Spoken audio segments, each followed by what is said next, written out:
प्रणाम, सत श्री अकाल, आदाब। मैं आप सभी का दोस्त सम्राट राज कश्यप जनता की आवाज में फिर से आपके समक्ष उपस्थित हूं।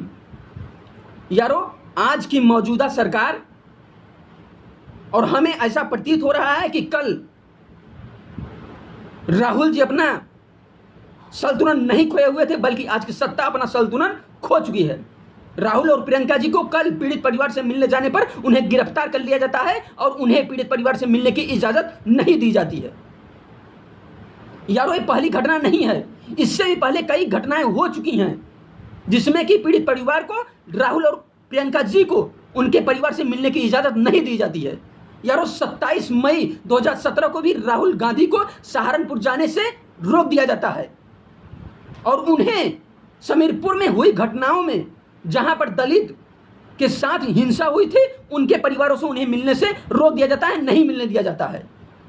और अगर आप पिछले साल की ये बातें करते हैं तो 24 दिसंबर 2019 में प्रियंका और राहुल जी को मेरठ शहर में जाने से रोक दिया जाता है, क्योंकि मेरठ शहर में जहां पर पुलिस की गोलियों से परिजन घायल हुए थे वहीं पर वो जा रहे थे मिलने पीड़ित परिवार से, लेकिन वहां भी उन्हें जाने से रोक दिया जाता है, वहां भी उन्हें नहीं मिलने दिया जाता है। जहां पर पुलिस के द्वारा ही परिवार को गोली लगी थी वहां भी उन्हें जाने से रोक दिया जाता है।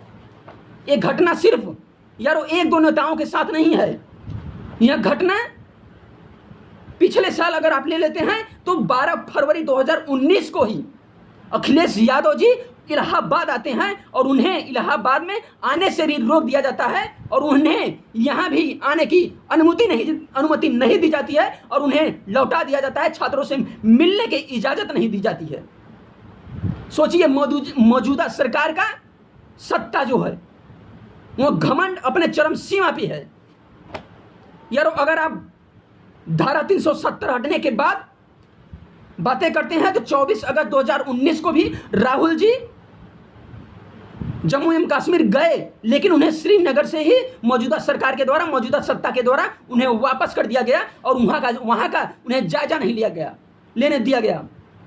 सोचिए यारो, देश के नेताओं को वापस कर दिया जाता है और दूसरे देश के सांसदों को लाकर वहां पर दौरा कराया जाता है। यारो, शर्म तो तब आती है हमें जब 8 फरवरी 2017 को हमारे प्रधान सेवक के द्वारा, प्रधानमंत्री जी के द्वारा कहा जाता है, बोला जाता है कि क्या कारण है कि उत्तर प्रदेश में मां बहन बेटियां सलामत नहीं हैं, शाम को घर से निकलने में डरती हैं। आखिर उन बच्चियों के साथ ऐसा अन्याय क्यों होता है? यारो, हम इन्हीं बातों के लेकर पूछना चाहते हैं कि आज की मौजूदा सरकार, आज की मौजूदा सत्ता क्या कर रही है। यारो, जो हाथरस में घटना हुई वह काफी विदारक है, जो हमारे आपको दिलों को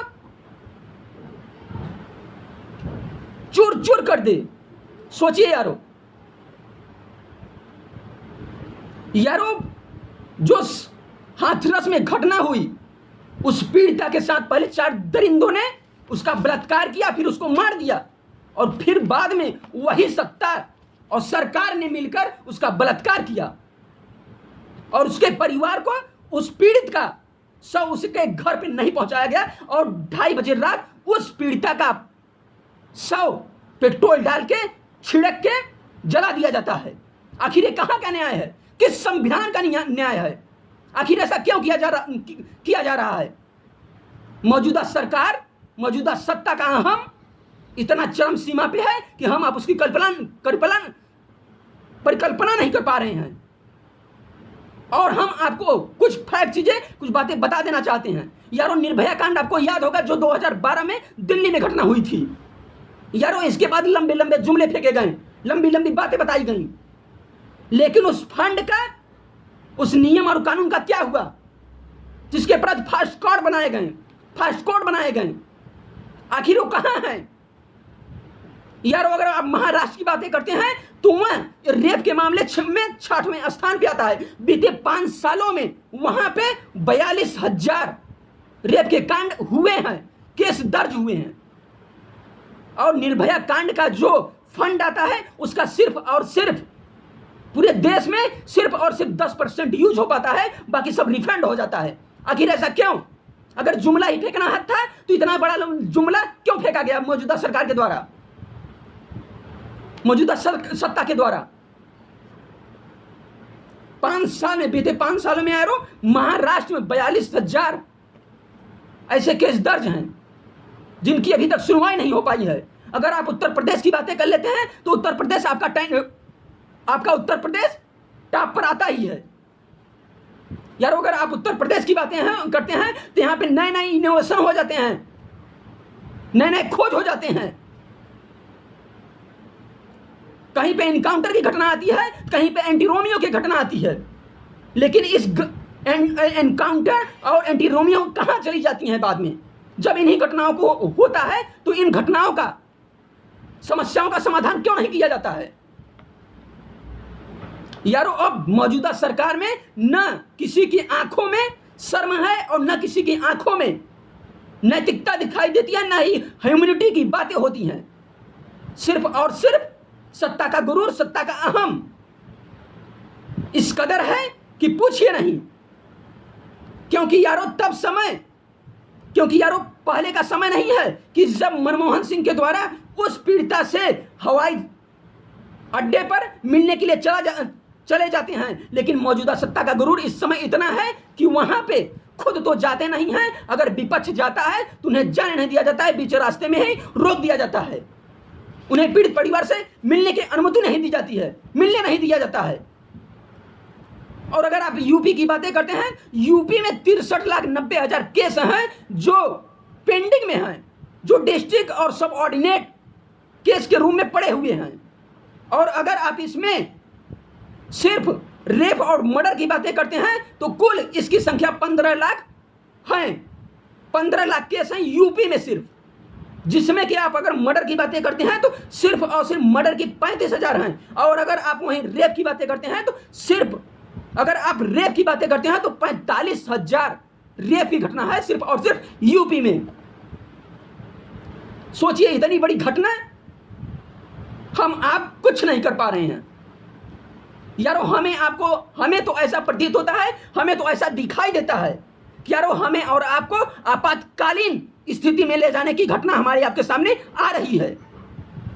क्योंकि यारो वो भी सरकार वही थी जिसके समय आपातकालीन की स्थिति लगाई गई थी, लेकिन यारो वो साल दूसरा था, ये साल दूसरा है। वो साल 1975 का था और ये साल 2020 का है। वो साल 1975 का था और ये साल 2020 का है यारो। सोचिए, उस समय भी यही था कि जहां पे मीडिया आम जनमानस को नहीं जाने दिया जा रहा था, उसे रोका जा रहा था। और आज का भी जो सत्ता है, आज का जो सत्ता है, सेम वही रवैया अपना रहा है, सेम वही हाथकंडे अपना रहा है। आज भी मीडिया को जाने से रोका जा रहा है। आखिर ऐसा क्या उस पीड़ित परिवार से छुपाया जा रहा है जो हमें आपको नहीं बताया जा रहा है यारो? इसीलिए मैं कहना चाहता हूं कि समझ ना सके हम आप इन जुमलों को यारो, इसीलिए मैं कहना चाहता हूं कि समझ ना सके हम आप इन जुमलों को। अच्छे दिन के नशे में हम आप चूर थे, अच्छे दिनों के नशे में हम आप चूर थे। अब जाके पता चला कि जो अंधभक्त उसे बचाते थे, अब जाके पता चला जो अंधभक्त उन्हें बचाते थे, अब वो बलात्कारियों को बचाने में मशहूर हैं। अब वो बलात्कारियों को बचाने में मशहूर हैं यारो। और जो एक बात हम आपको और बता देना चाहते हैं, जो आज एक बहुत बड़ी जयंती हमारे आपके सामने आई है और यह काफी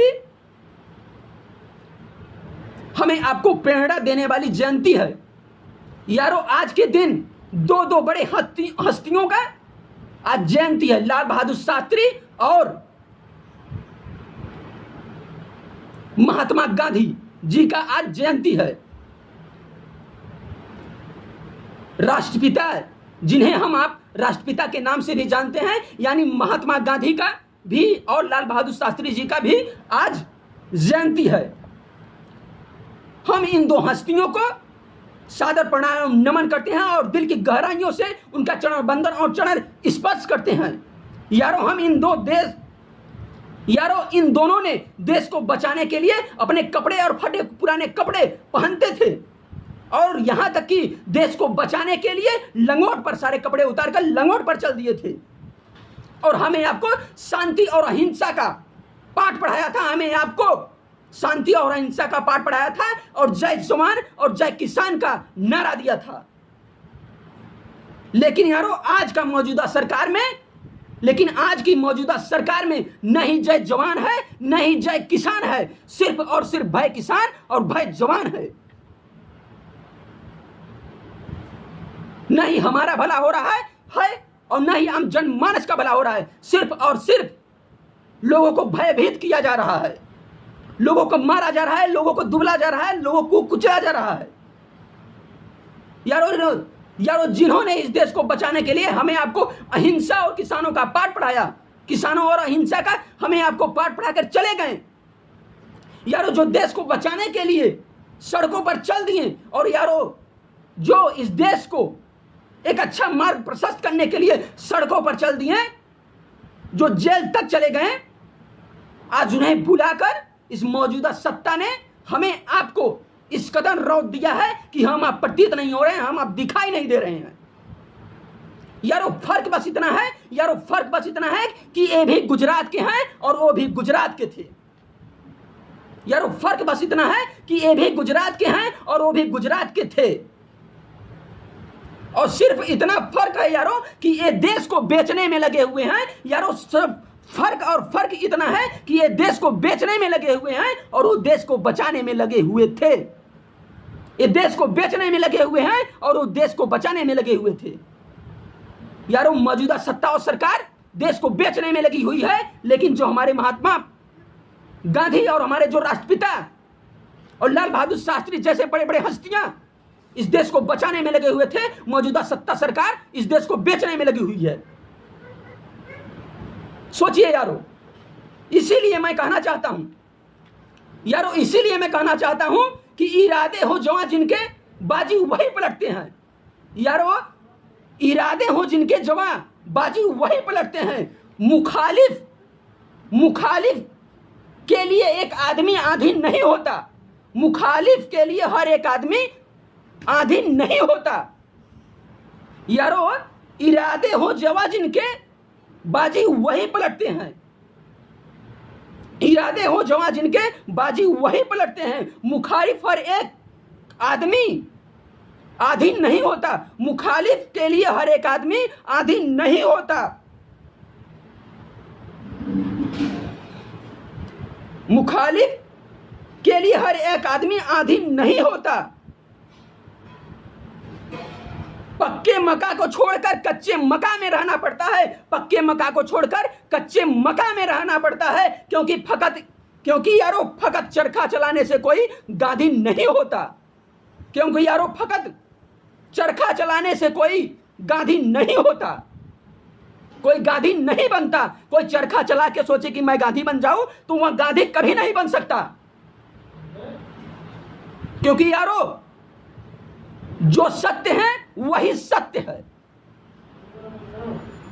इन्हीं शब्दों के साथ हम अपने वाणी को विराम देते हैं। धन्यवाद।